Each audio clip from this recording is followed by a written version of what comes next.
The MLB Gambling Podcast on the Sports Gambling Podcast Network is brought to you by the SGPN merch store. Use promo code SGPNBA to get 10% off everything in the store. Welcome, everybody, to the MLB Gambling Podcast on the Sports Gambling Podcast Network. My name is Malcolm Bamford, coming to you from Newcastle upon Tyne, northeast coast of England. It is April the 20th, Thursday, and we have a full slate of MLB action for Friday, April the 21st. Three-man show tonight. First of all, the hardest working man at the Sports Gambling Podcast Network from Houston, Texas, Mr. Munaf Manji. Munaf, how are you doing?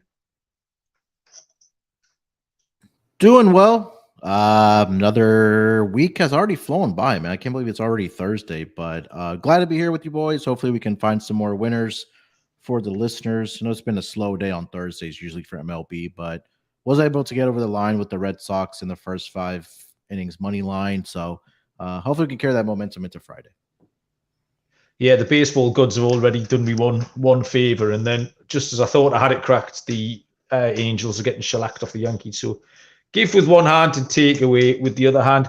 Our third wheel tonight is the 43rd hardest working man at the Sports Gambling Podcast Network. Is Mr. Dylan Rockford. Dylan, how you doing? I don't know if that was a compliment or disrespect, but no, it's good to see you. Happy 420. Don't know if you celebrate that across the pond, but what does that mean? Oh, look it up. You love a pointless holiday over there. Okay, there's not a week goes by without you having a day off or something. What you all doing? No. It's not a real holiday. It's a make 420. Just look it up after we're done. I can't even 420. I can't even think. You won't get it. You won't. Okay, I won't get it. Yeah. No problem. Oh man. Well, look at Captain Sado's in the chat already with his LFG Yanks. G'day, Michael from Australia, pointing out that Patrick Sandoval did rightly get tattooed by the Yankees. That was my dog of the day. So yeah, disappointing. TBDBJ is already with us as well. So good evening, gents. Yeah, we had good fun last night. The show had plenty of room to breathe as we only had a 7-game slate. So we managed to get up to all the silliness that Munaf frowns upon. But yeah, not much day baseball. We had Minnesota got blown out of the water. They had position players throwing 45 mph earlier on today, and then the Yankees have come out with the traps hot against the Angels so far tonight. And then there's 5 games later on. But yeah, we're weekend. It's all new series tomorrow, fresh series to get our teeth into, and some good ones as well. So yeah, we're just getting to the back end of week 3 now. So things are just starting to settle down. But yeah, I'm looking forward to this. This should be a good weekend. We start tomorrow with. Well, we do have some days ball. There's one days ball game tomorrow, which is a 2:20 Eastern. First pitch is the LA Dodgers at the Chicago Cubs. Dodgers have Julio Urias taking the ball and Drew Smyly, 2 left-handed pitchers. Smyly goes for the Cubs, who are a +130 home underdog. The Dodgers are -160. Total is set at 8.5. Urias 3-1 with a 1.90 ERA. Did face the Chicago Cubs last time out as well at Dodger Stadium. Gave up 8 hits and only 2 earned runs. Struck out 6. The 2 earned runs were off Patrick Wisdom, P. Wizzy, and Cody Bellinger, who's doing really, really well. But yeah, he's playing well. You're getting good length out of him as well. He's got 7 innings, I think, the last twice. So Drew Smyly had 1 home start against Seattle, which was really good. He also pitched well at the Dodgers on the 16th of April. This is interesting. The Dodgers are only hitting 204 against lefties. Now, we faded the Yankees tonight because they were hitting 194 against lefties.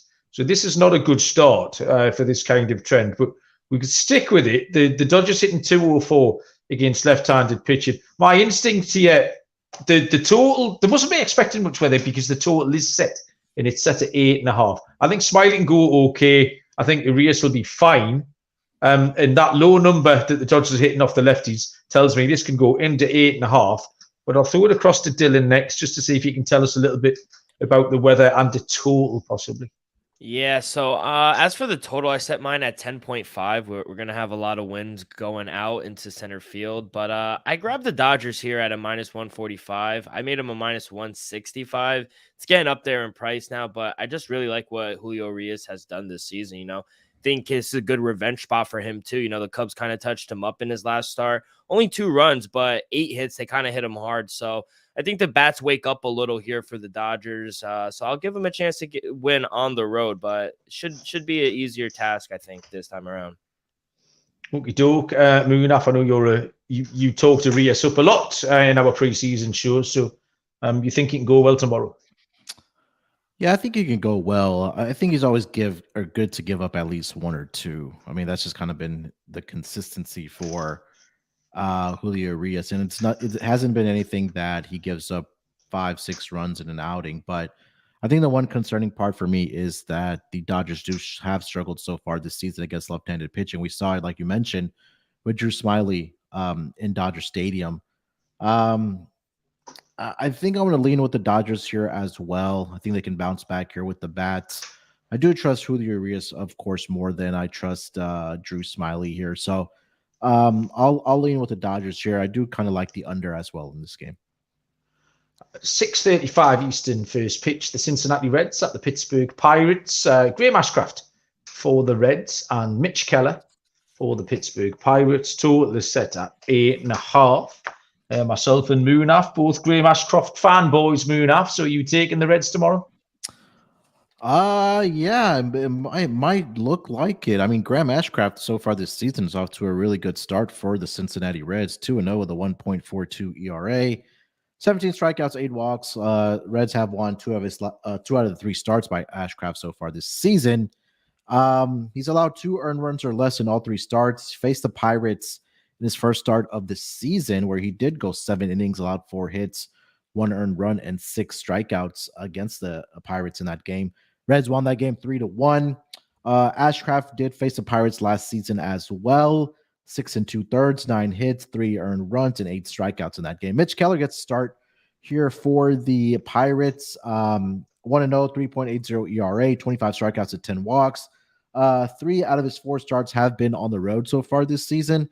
He did face Cincinnati in his first start of this season and this was in Cincinnati, where he did go 4 2/3 of an inning, 5 hits, gave up 4 earned runs, 4 walks in that game as well, but he also had 8 strikeouts. Pittsburgh did win that game 5-4. Now, historically, Keller has struggled against the Reds. He's 1-4 with a 6.88 ERA. 3 out of his last 4 starts against the Reds, he's allowed 4 earned runs or more since the 2021 season. And at home versus the Reds, he's 0-2 with a 6.86 ERA. So I'm going to trust our guy, Graham Ashcraft here, Mal. I think he's pitching well. I think that he's going to carry that into Pittsburgh here. Pittsburgh bats, I think, are definitely going to regress after what they were able to do in Coors Field. I know the pitching hasn't been very good for the Rockies. That is obviously a hitter's ballpark, but I think that Graham Ashcraft can really control the bats here for the Pirates. I'll go with the Reds money line. Completely and utterly agree with everything you said, Munaf. This is a bit of a weird spot because it was my guy against my team. I've enjoyed watching the Pirates, and I've backed them quite a few times on this little run they've been on. Cincinnati did give Keller the business on opening day. You're absolutely right. And like I say, I wrote Ashcraft up positively last week, so I need to stick with him. He did the business then. He can do it again tomorrow. Cincinnati at plus 110 for me, Dylan. Yeah, I like the Buccos here. I'm sorry, I'm going to be contrarian. I like the first 5 under as well. Hopefully we can get like a 4.5. I did make the Pirates a minus 140 favorite. I got them at a minus 105, so they are getting up there and price money is coming in on them. Ashcraft has been good, no question, but his 1 start on the road was his worst start. Granted, it was against the Braves, but I don't know. The Pirates have good bats as well. And Mitch Keller, he hasn't been terrible either. His last time at home, he pitched 6 solid innings against a very good Astro team, and the Pirates won that game. So I don't know if I could trust the Reds bats. They haven't scored. They were held to 0 runs in 2 back-to-back games. So should be a lower scoring game. Winds blowing in as well. That's why I kind of like the first 5 under. But I'll take the home team. I'll go Buccos. We are brought to you by Underdog Fantasy. The NBA and NHL playoffs are here. And what better way to get down on some player prop parlays than over at Underdog Fantasy? Besides daily NHL, NBA, and MLB games, they've also already got NFL best ball drafts with a guaranteed $500,000 in prizes. Head over to underdogfantasy.com. Use the promo code SGPN for a 100% deposit bonus up to $100. That's underdogfantasy.com, promo code SGPN. 6:40 Eastern, first pitch. The Chicago White Sox get in at the Tampa Bay Rays. Michael Kopech for the White Sox. And it is Calvin, how are we pronouncing that? Foucher? Yes. Fokker. No. No, we're not good with Fokker. No. No? Okay. Disappointing. Unless you want to. Well, I don't want to do anything that might upset you, Munaf. I know you're quite a sensitive young man. We'll go with Foucher. Calvin Foucher goes for the Tampa Bay Rays. The White Sox are plus 140. The Rays are minus 160. The total is 8.5. And Dylan, do you have Calvin Foucher under control? I don't know. But Mal, you weren't on the pod the other day when I said the White Sox might be on my do not bet list now. So they're told you, mate. I was ahead of the curve. Get on there. You were last year. You were down on the Brewers. I was a little late to the party. So you're a smart man. I got to keep listening to you a little more. But I'm gonna take the Rays here. I grabbed the minus 140 on the money line. I made them a minus 180. So should be a bullpen game for the Rays. And I honestly think that works in their favor. Sixth best bullpen in the league. Rays come in off that long road trip. They're undefeated at home, 10-0. And, I think they could get to Michael Kopech. So I'm not a really big believer in him. And the Rays have better bats than the White Sox. So I think they could smoke them. So I see a blowout here. Give me the Rays. It is a short price for a rookie pitcher because I don't know anything about Calvin Foucher, but I don't need to because I can just fade the White Sox. We're at 6-2 now. On the 14-day no bet list. So we're into week 2 where I will revisit. I know Noah is a big fan of Michael Kopech, but it's a remain to be seen at the minute. But yeah, I don't get to have an opinion here. I'll just fade the White Sox. Munaf? I just quickly looked up his stats for the last 7 days. He's pitched in 5 games. He started 1, 4.15 ERA, 8 2/3 innings pitched, 4 earned runs, 6 strikeouts, 2 walks. Nothing exciting. Career in the minors, 14-10, 4.08 ERA, 141 games. So it seems like he's probably just going to be a spot starter here, like maybe a bullpen day here for the Rays. But again, like you guys mentioned, I don't trust the White Sox either. The Rays, I think, are undefeated at home. And I think you just got to continue to ride their hot bats here. I think maybe look at a Rays team total over something of that sort. I think the Rays do get the job done here. Michael, Aussie Michael is co-signed in that one as well. Captain Encino did want to go with Calvin Fokker, but we were sticking with Foucher. 7:05 Eastern first pitch is the Detroit Tigers at the Baltimore Orioles. Pitching change here screwed me over. Michael Lorenzen goes for Detroit. I handicapped Grayson Rodriguez for Baltimore, but I do believe it is Tyler Wells who is going. The Tigers are plus 150. The Orioles are minus 170. The total is at 8.5.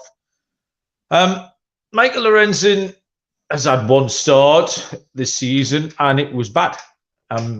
Against the San Francisco Giants, he gave up 2 runs in each of the first, second, and third inning. I feel like I've talked about Michael Lorenzen for about 10 years on this show now.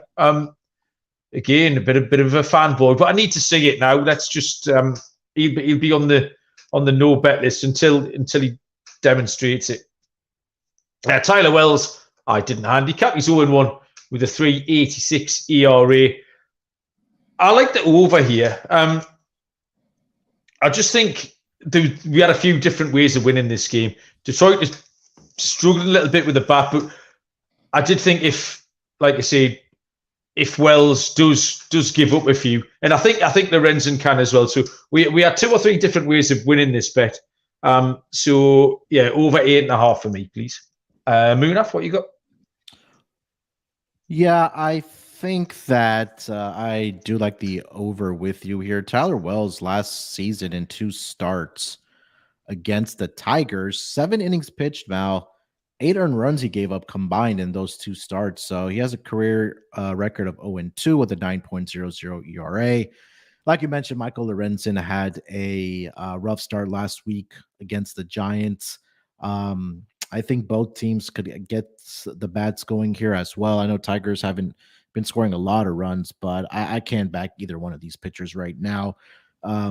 So I'll agree with you about the over. If you made me pick a side, I would definitely lean with the home team. Yeah, I think you have to, unfortunately. Yeah, Detroit at Baltimore. Yeah, I was able to grab the Orioles at a -145. It's getting up there in price nice. now. I favored them up to a -190. So do what you want. But Tigers, they finally snapped their winning streak, and now I feel like going on the road where they're 3-6 straight up. I agree with you, Mal. I don't know how much I trust Michael Lorenzen either. Orioles, they hit righties pretty well. I agree on the over. I set my line at 8.8. You got winds blowing out. And at home, Orioles 5-2 towards the over. They're an over team, 11-6 on the year towards the over. Orioles 6-2 as the favorite as well. So like the Orioles, and I agree with you guys. I do like the over. Okay, so it's a team ride on the overs there.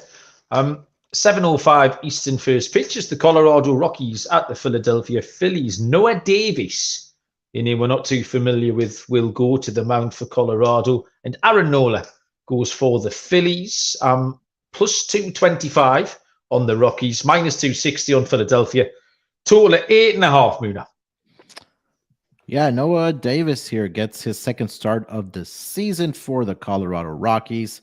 His first start was actually really good. It was against the Seattle Mariners, where he went 5 innings, only gave up 3 hits, 0 earned runs.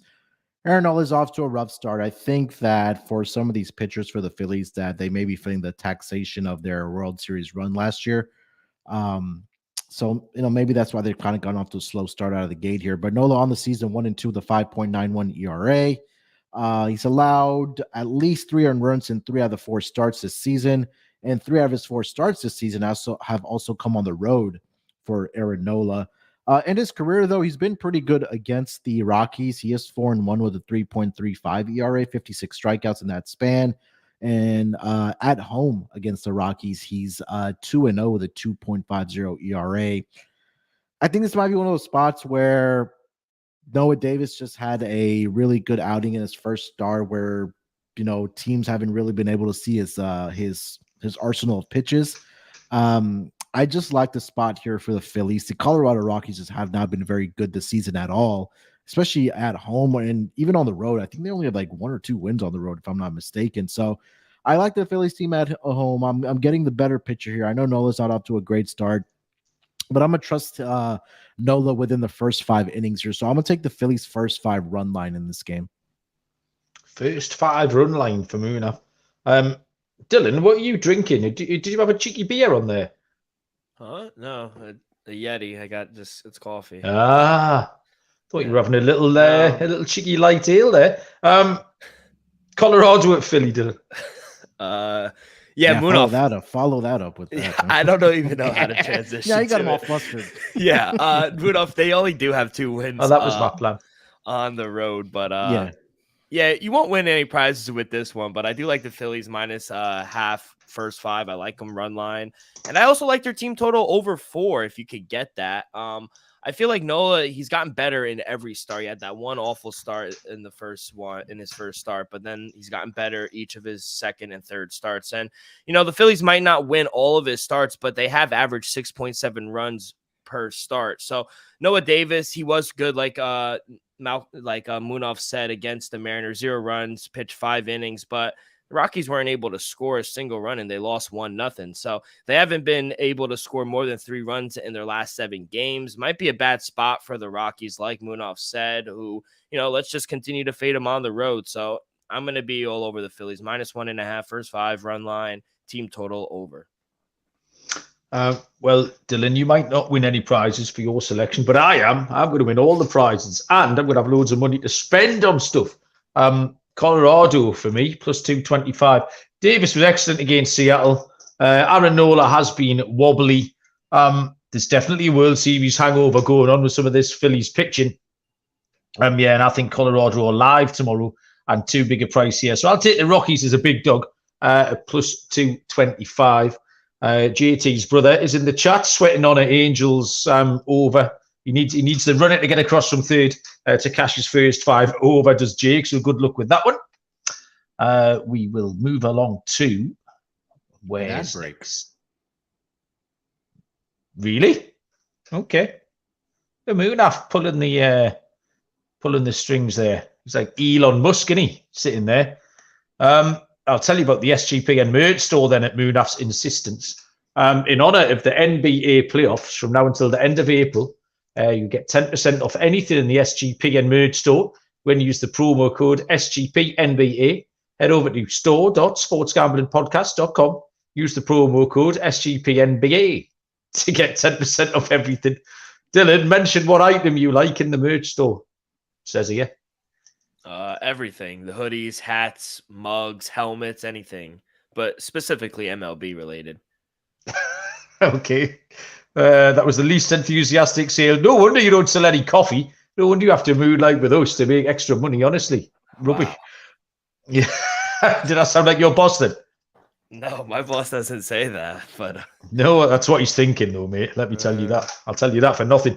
7:05 Eastern first pitch is the Toronto Blue Jays at the New York Yankees, where Yusei Kikuchi, a left-handed pitcher, goes for Toronto, and Domingo Germán goes for the New York Yankees. Even money on the Blue Jays, plus 100. The Yankees are minus 120. Total here is set at 9. Dylan, do a more convincing job. Sell us your pick for this one. I'm gonna take the Yankees out here on the money line. I promise you, I'm not a Yankee fan, but I feel like every time I'm on the show, I wind up taking the Yankees. I got a minus 125. I made him a minus 140. Domingo Germán, he's just another guy where he keeps getting better and better each start. He's going deeper into games, striking out more batters. So I just think he's a much better pitcher than Yusei Kikuchi. Great name, by the way. I love saying it. I know he's pitched much better to start this season than last year, but I'm just still not a believer in him. I think the Yankees could get to him. We saw they opened up for 5 runs early today. They're the better team, in my opinion. They have the better pitcher. They have the best bullpen this year so far. So should be a good game, but I like the Yankees here at home. I think this is a good spot for them, so I'll take them on the money line.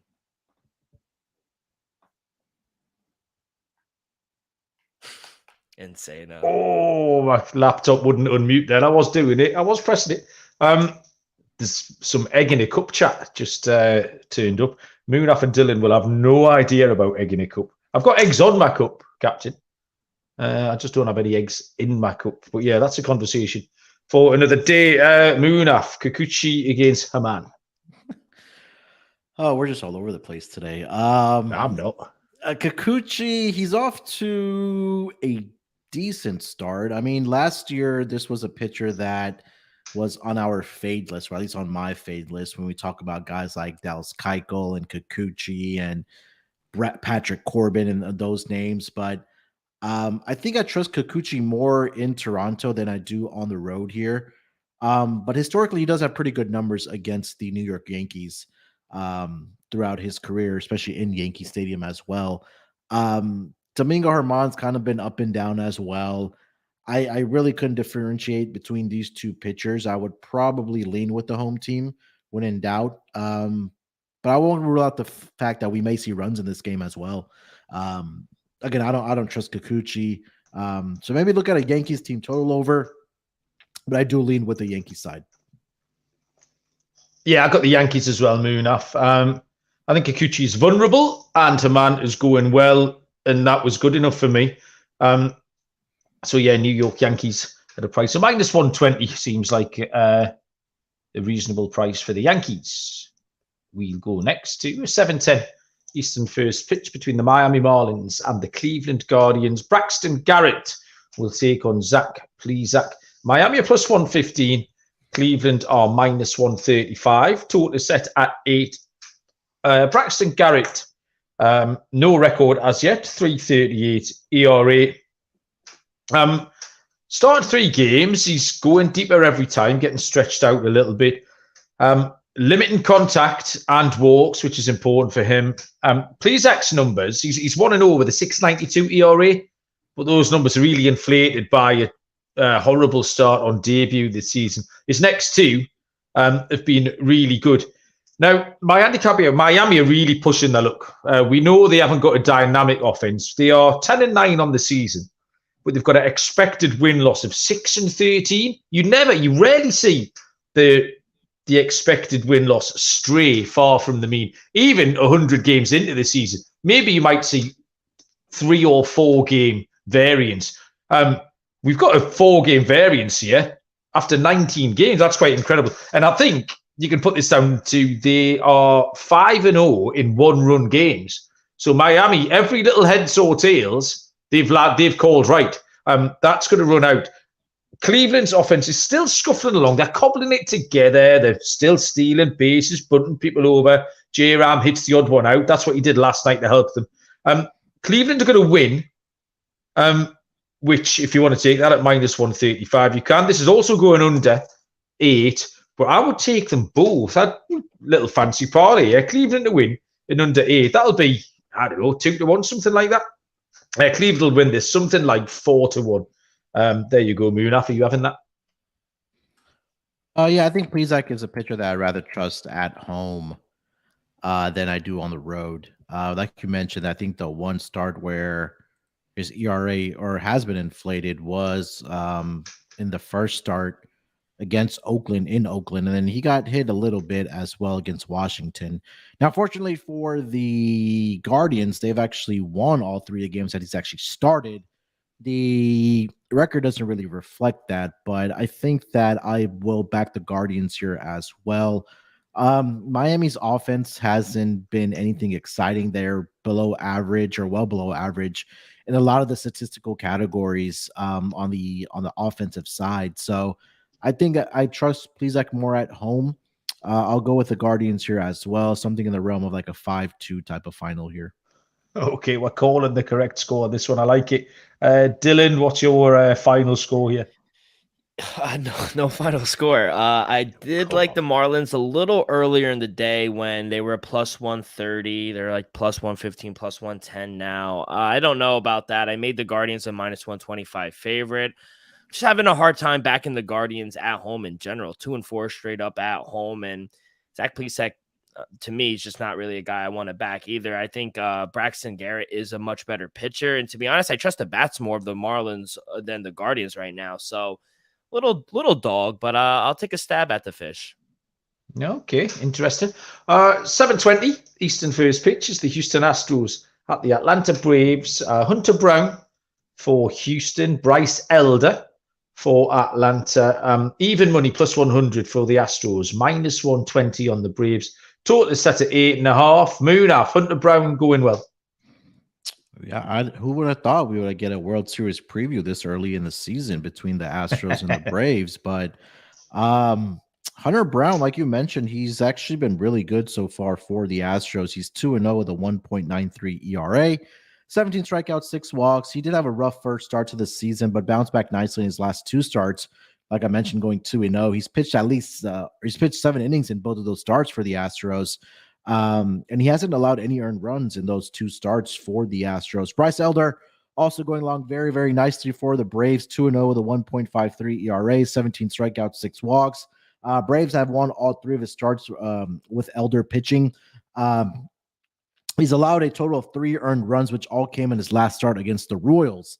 Elder has been really good in Atlanta as well. Despite a 1-1 record, he does have a 1.91 ERA, allowing only 6 earned runs in 23 innings pitched in his career. Just dates back to last season, including this season. So I think we might get a pitcher's duel here, guys. I like the first 5 under in this game.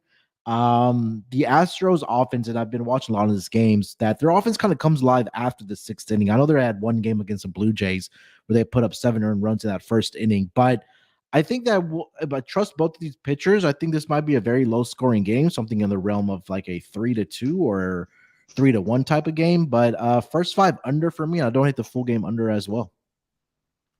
Munaf's gone berserk with the correct score calling here.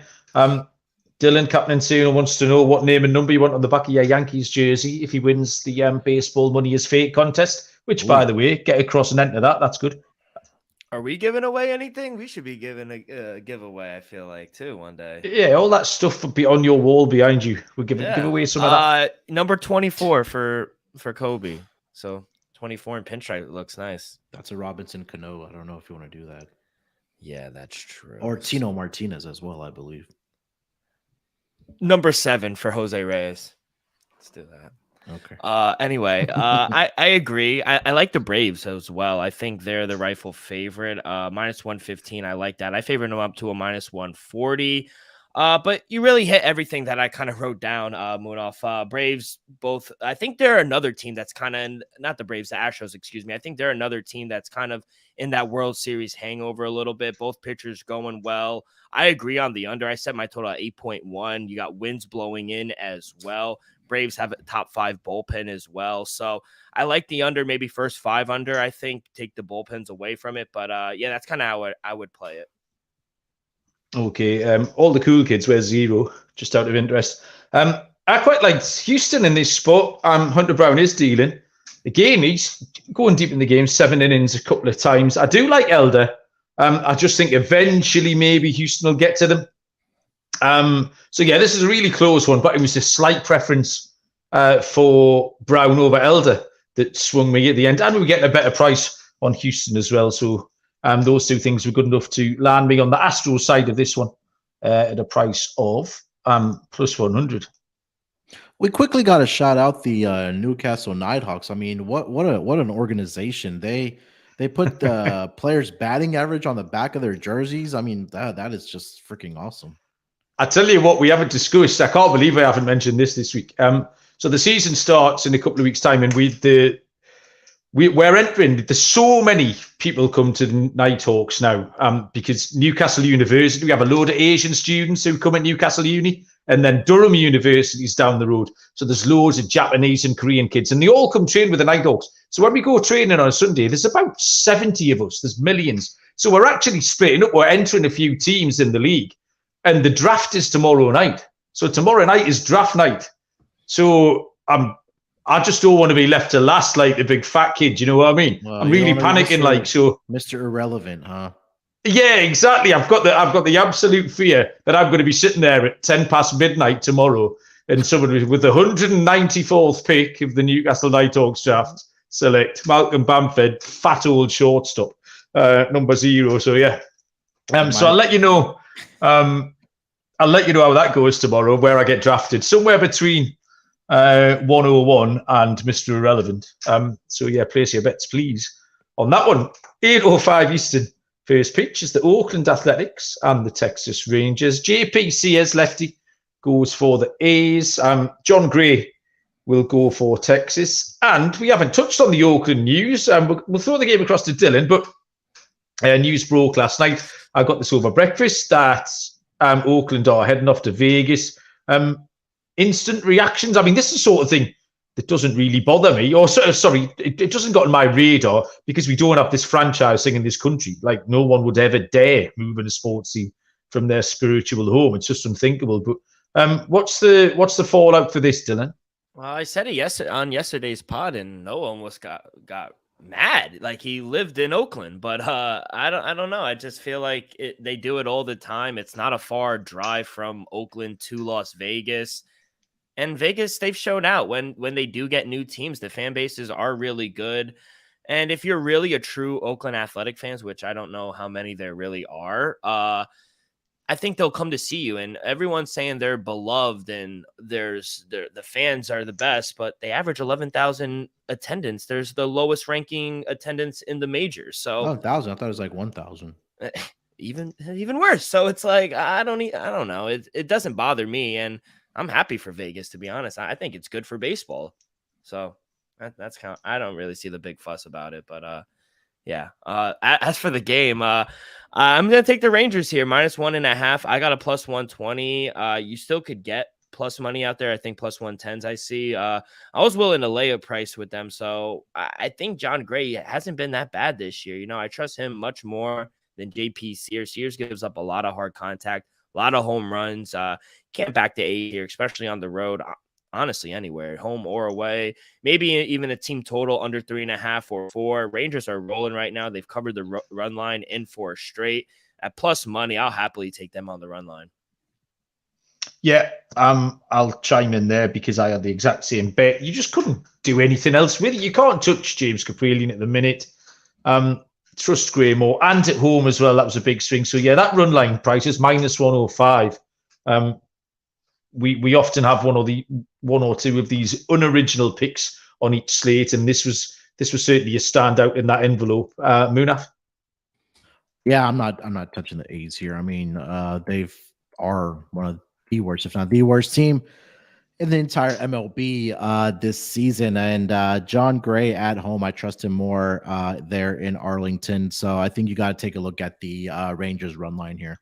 What do you guys think about the team moving? Do you care? So this has been something that Minty and I have been discussing since we started the MLB pod at the first season, that it goes back till at that point, which was 2 years ago when we started this pod, that we've been talking about this. And I think it seems like it's finally happening. I think there's a last professional franchise left there to move out of the city there. So I'm not sure what the whole delay was about them getting a new stadium there, or whatever the case might be, whether it's the tax writers having to fill up or pay for the stadium, whatever the case might be. But now, I mean, you're in Vegas. They just purchased land near the Strip. I think that, I mean, it's great for the city of Vegas. Now they're only missing an NBA team, which I know LeBron said that he wants to start an NBA team there, but that's a different conversation. But I think it was just time, guys. It really was. And they got the Aces. They got the Aces, they got the Knights, they got the Raiders, they have the Oakland A's affiliate team is the minor league team is in Vegas as well. So it just made too much sense for them not to go there. Yep. Okay, there you go. Mal's already wearing the colors too, as well as the Oakland A's colors. Yeah, attaboy. How long have you even watched that? I was just going to say, I do feel like I need to point out that if you do remember, they accidentally sent 2 of these hoodies by mistake. So I do feel like I've sat here like stink of the dump, like a stinky old tramp all week. But I've got 2 of them. So, I mean, if you want to get your head in my armpit, you're very welcome. But yeah, I'm never out the bath, Dylan. You know this. Yeah, but you could sit in the bath. I don't know if you scrub yourself or not. No, I don't. I just sit and fester in my own filth, actually. I quite enjoy it. That would be something you Brits do. 100%, yeah. We all stink. We're disgusting. 8:10 Eastern first pitch is the Washington Nationals at the Minnesota Twins. Trevor Williams for Washington and Tyler Mahle goes for Minnesota. Plus 175 on the Nats, minus 200 on the Twins. Total is set at 8. Trevor Williams, 1-1, 3.52 ERA. He's been good. Even his road start in Colorado was good. Tyler Mahle, 1-2 with a 4.11 ERA. He's a little bit boring, really, bit of a boring profile to look at. He's had some tricky assignments so far against Houston and at the New York Yankees. Minnesota got duffed up tonight off the Red Sox. They actually broke a 5-game skid last night, but they're not scoring many runs. And we know Washington don't. Total looks too high here. I didn't want to take Minnesota. I don't really trust them. I'm becoming increasingly further and further out on them the more I see this season. Can't take Washington in this spot either, so it had to be a total. And I like the under 2 insipid offenses. So under 8 for me, Dylan. Yeah, I agree with the under. I set my total at 7.6, so I do like that. But a slight lean towards the Twins here. I was able to get a plus 110. I see plus 105 still out there. So I think it's worth a shot. I think this Nationals are another one of those teams where it's just really hard to back. Twins coming back after that long road trip. I think this series could be good for them to get back in the win column. Nationals don't really hit righties well. Mahle could have a big game, so plus money, I like the Twins on the run line, and I also agree on the under. I don't expect many runs from the National side, at least. Captain Insano makes a really good point in the chat that Kenta Maeda got hurt today. He got hit with a comebacker. I don't know if it was the impact or he kind of twisted himself because then he wiggled around on the floor a bit and threw the ball over to first. But the bullpen has then had to put in a shift tonight, so that could that could affect what they do tomorrow. It was Willie Castro who came in. Captain Insano told me earlier on that there was position player alert. It was Willie Castro who was tossing up 45 mile an hour. So yeah, that could have a difference tomorrow. Munaf, what was your opinion on this? Yeah, Tyler Miley hasn't been too bad against the Nationals in his career. You guys talked about the Ken Maeda injury, so they might need Tyler Miley to go a little bit longer tomorrow just to kind of salvage the bullpen, right? And again, this Nationals team, they haven't been too bad, but the thing about Tyler Miley has been that he's been a guy that you trust more on the road versus at home. He's just one of those pitchers. But since the 2019 season against the Nationals, he actually has been really good, where he is 3-0 with a 2.42 ERA. He did last face them with the Reds last season, where he did go 6 innings, allowed 3 earned runs. I believe the Reds won that game, if I'm not mistaken. No, the Nationals won that game. But nonetheless, I think I trust the Twins here more. I'll back the home team. Okay, so the Twins for Munaf. 8:10 Eastern first pitch is the Boston Red Sox at the Milwaukee Brewers. Nick Pivetta for Boston. Freddie Peralta draws the start for the Brewers. Plus 150 on the Red Sox. Minus 170 on the Brew Crew. Total is set at 8.5. And Munaf, this is across to you for your Boston Red Sox. Yeah, Nick Pivetta gets a start here. He's 0-1 with a 4.50 ERA. 2 rough starts in Fenway Park so far this season. He did have 1 road start versus the Rays, where he did go 5 innings, allowed 3 hits, and did give up any earned runs in that spot. Pivetta has faced the Milwaukee Brewers twice in his career, in the 2017 season and also last season. 5 innings, 9 hits, 4 earned runs. In that spot. He's 0-2 with an 11.70 ERA versus Milwaukee in his career. Freddie Peralta, like you mentioned, he will get the start here for the Brewers. 2-1 with a 3.18 ERA. Had 2 great starts to the season, but struggled last week against the San Diego Padres. Peralta has been good in Milwaukee, where he is 20-10 in his career with a 3.21 ERA. I don't trust Nick Pivetta. I mean, he can blow up at any time. He has been better on the road. I will give him that. But I think this Brewers team is just, they're playing well. I trust them more in Milwaukee. I think you have the better pitcher here on the mound as well. I'll go with the Milwaukee Brewers money line in this game. Okay, a little bit short moving off, but we'll let you off. Dylan, Boston at Milwaukee. Yeah, I was able to take an under when it was at 9. It's down to 8.5 now. I still like the under. I set my total at 8.2. 2 solid pitchers. I think Freddie Peralta obviously is the better one. He's been great at home. 0.75 ERA in 2 starts, 1 run given up, and batters are only hitting 146 off of him. Same thing with Pivetta on the road. He was great in his 1 star against the Rays, a very good Rays lineup as well. Game ended 1-0. I know the Red Sox are an over team, but I think we could have a lower scoring game, maybe first 5 under, but I like the under here. Yeah, well, I was with Munaf. I like the Brewers. I've actually gone for the Brewers on the run line here. My stat of the day is that only the A's have allowed more home runs than the Red Sox so far this season. So maybe get some home run props on. Willie Adames has been swinging a good bat lately. Might be an option for you.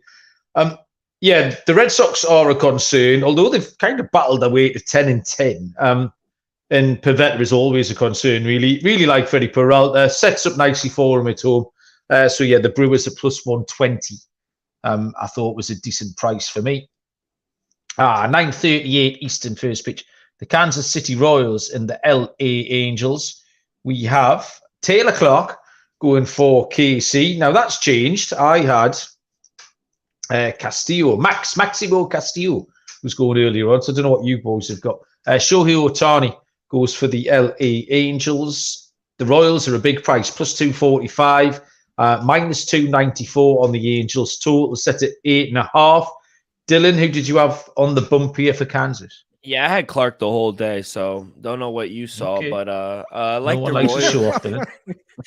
No, I didn't mean it to come off Hell. like that. Sorry. All day I've had this How come moon he's off. so All butthurt day. right now? From the minute you called me a wanker at about 9 o'clock this morning, like 13 hours later, I'm still getting it off him. Unbelievable. Quick side thing. Munaf would know this. Remember when Kyle Anderson got into that beef with Rudy Gobert, and Rudy Gobert said, it's the way he talks. Kyle Anderson's from like 10, 15 minutes from where I am. And I think it's just people in North Jersey. They come off too aggressive sometimes. So I apologize. I didn't mean to. Mal's just a little sensitive. He's a little sensitive. But he's charming. Two plays in this one. I got Rays team total under, and I do like the Angels on the run line. I got it at -130. Just another team where, I think you just got to continue to fade them, and that's the Royals. I took the Angels, like I said. Depending on what the number is for the team total, I like it under. Bullpen game, for Clark. Probably going to go an inning or two. Royals, they have the worst bullpen in the league, 6.89 ERA, 49 runs given up, 33 walks. I think it's going to help the Angels coming back home. It was a long road trip. Didn't go that well for them. With Ohtani, their ace on the mound, I found any runs up to him. Ohtani's only given up 2 runs in 21 innings. Walks are kind of high, but the Royals really don't draw too many walks, so it doesn't really concern me. I'm going to be all over the Angels here. Run line first 5, run line full game, and I'm going to take the Royals team total under. Yeah, I don't know where else you could go with this. I've drawn a little ladder next to my pick here. The LA Angels on the run line, but yeah, let's get up the ladder. You can go up to -4, -5, do whatever you want. Munaf, I'm guessing you've got a similar outlook. Yeah, let's also keep in mind that Ohtani's last start was a short one because of the rain delay in Boston, so he only went about 2 innings and threw about, I think it was like 30 some odd pitches. So he's fresh coming into this game against the Royals. He's at home in his career where he's 16-5 with a 1.95 ERA. And then also against the Kansas City Royals in his career, he has a 0.075 ERA. It's only been 2 starts, but he's gone 12 innings, only allowed 6 hits and 1 earned run, 17 strikeouts against the Royals. So you got to look at only the Angels run line here, -1.5, and I would probably take a look at the Angels team total in this game as well. 9:40 Eastern first pitch. Munaf said earlier on that it was. Did I not give my play out? I did. He said Angels. Angels run line. You too busy bloody laughing at your own jokes to listen to me now. Munaf said earlier on that the Astros at the Braves was the World Series preview. We've got the actual World Series preview next up. The San Diego Padres and the Arizona Diamondbacks, where Seth Lugo. Not even possible. That's not even possible. I was just trying to get a rise out of you. That was my Sean Green. Sean 2.0. The divisional series then, if you want. National League Championship Series. How about that? That's what I said. You said divisional. Shut up. You and Dylan, honestly, you're in cahoots, the two of you. What? I'm just correcting you. You've got a bite, you could be right. In this company. Yeah, it's getting 3 weeks into the season and the knives are out already. We got no chance of lasting until September, boys. If this is what's happening in the middle of April, we've got to kill each other. We need Noah back. He's the voice of reason. Seth Lugo and the Padres are -110. Zach Gallen and the D-backs are -110. The total is set at 8. Seth Lugo, 2-0, 2.70 ERA. After 2 great starts, Lugo had his first wobble against the Brewers last time. 3 2/3, 8 hits and a walk, gave up 3 earned runs. Zach Gallen had a wobbly start, but in his last 2, he's pitched 13 2/3 scoreless. He looks really locked in. I find Seth Lugo quite streaky. And that's a bit of a worry for me because, like I say, I know you all take the piss about me being a Mets fan, but Dylan will vouch. So I've watched him more than I've watched a lot of other pitchers because he's been on the Mets for a few years, and he just seems to be on the precipice of a blow-up at all times. And I think this might happen tomorrow. In any case, Zach Gallen looks absolutely locked in. You know I'm kind of sweet on the Diamondbacks. So -110, I'll take the D-backs here. Be interesting to see how Tatis goes tonight for the Padres. Munaf, Padres at D-backs. I think the one thing that concerns me about Zach Gallen is that he has struggled against the Padres in his career. Since the 2021 season, he's 0-3 with a 5.21 ERA. He did have a start against the Padres earlier this month where he went 6 innings and allowed 4 earned runs. Now, luckily for the Diamondbacks, they did win that game. So I think we could see runs in this game. I would probably back the over in this game. You guys mentioned, I think, or Mal, you mentioned that Seth Lugo inconsistent there. You could see a blow up here, but I just don't trust Zach Gallen, at least against the Padres. But I would go over in this game and look at the Padres team total over in the first 5 innings. Dylan, was Seth Lugo one of your guys when he was on the Mets? Oh, absolutely not. I used to throw things at the TV when they used to put him in the 7th, 8th inning. He just gives up bomb after bomb, and you're right. He's just very inconsistent. But my numbers actually made the D-backs a -140 favorite. So with Zach Gallen on the mound, his last 2 starts, masterful. No runs given up. 1 walk in those 2 games. His strikeouts are up as well. And I'm just not a big believer in Seth Lugo. Like I said, even when he was on the Mets, he gave up a lot of hard contact. And luckily, I know the history might not be good for Zach Gallen, but luckily for him, the Padres offense is not good right now. So Snakes, they're top 10 in batting average. They don't strike out a lot. They're very disciplined up at the plate. So I just think they're the better team right now. Even with Tatis back in the fold, I think it's going to take some time. So give me the home team. Give me the Snakes. Yeah, I like that, did it? 10-10 Eastern.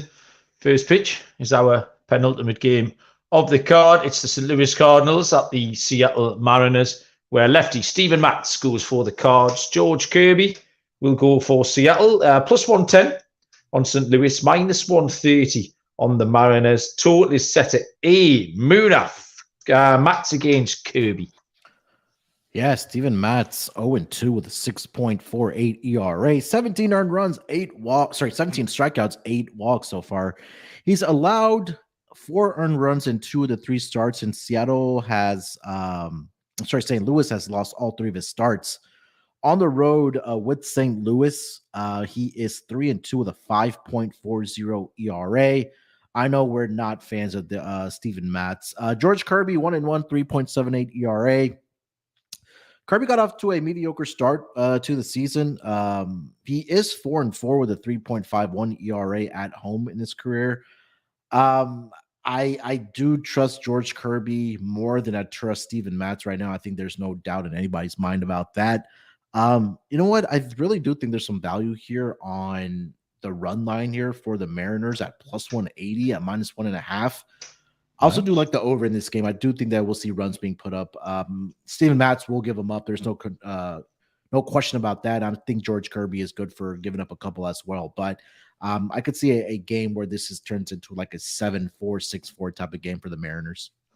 That's another correct score. We'd have given out 3 of those now.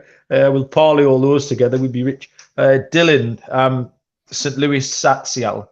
Yeah, going to be my lock. This is my favorite play for tomorrow. Give me the Mariners here on the money line. I made them a -160 favorite. So I'm just going to, another guy I was so happy the Mets got rid of. This guy was atrocious, Steven Matz. I hate him. I hate him more than I hate Seth Lugo. So he's just bad in general, but he's even worse on the road. He gives up a lot of hard contact, walks are high, and he can never get past the 6th inning. He doesn't give the Cardinals a lot of length. So I think George Kirby is a much better pitcher than Steven Matz. He doesn't walk batters. He gets a lot of ground balls. He kind of makes it hard for the batters. And I just think this is a good spot for them to get back in the win column. They did get swept by the Brewers. So I think this is a good bounce back spot here for the Mariners at home. I agree with Munaf on the over. I set my total at 8.6. I think we could see a lot of runs, maybe first 5 over as well. But yeah, I'm going to be on the Mariners here. Yeah, I got the same pick. Mariners on the run, on the money line, sorry, at -130. Steven Matz fooled me in spring training. I think everyone gets fooled by bits and bobs in spring training, and Steven Matz was one of mine. Again, he's fooled me quite a few times, but not tomorrow. I will take Kirby and the Mariners at -130. Talking about bad New York Mets pitchers, we go on to a 10:15 Eastern start. Our last game here is the Mets at the New York Giants, where Joey Lucchesi will go for the Mets, and Tony Disco, Anthony Desclafani, is on the bump for the Giants. Plus 105 on New York, -125 on the Giants. Total is set at 8.5. Dylan, Joey Lucchese, does he blow your skirt up at all? Oh, he's another one. Jesus. Three bad Three in a row. row. It's a hat There's a trick. theme here. Yeah, it's a theme. Trust me. I'll attack the total since I don't want to fade my Mets because I did make the Giants a -125 favorite. I made my total 8.4, so I'll slight lean towards the under. I just really like what I've seen from Anthony DeSclafani this season, especially at home. Only 3 runs given up in 19 innings, 1 run, and he has yet to walk a batter. I love when the pitchers don't walk. I think he can really limit the Mets, but my one concern is how Joey Lucchese will pitch. Hasn't pitched in the majors since 2021, and he wasn't good then either. 0-4 on the road, 5.81 ERA. Batters are hitting 263 off of him. Could be different. That's what I'm kind of hoping for, but anything is honestly better than Cookie Carrasco at this point. So I think Mets, they have a really tough time hitting the ball lately. Under team, past 10 games, they're 3-7 towards the under, including 4 of their last 5 have gone under. So Mets will probably lose this game. But I don't know. I kind of like the under, but I really couldn't choose a side or a total for this one. It was hard. Okay. Dylan found it difficult. Munaf, you? I didn't have anything for this game. I didn't have a pitcher listed for the Mets, so I'm going to leave it to you, Mal. You're the expert. Okay. Well, the answer is San Francisco Giants on the money line -125.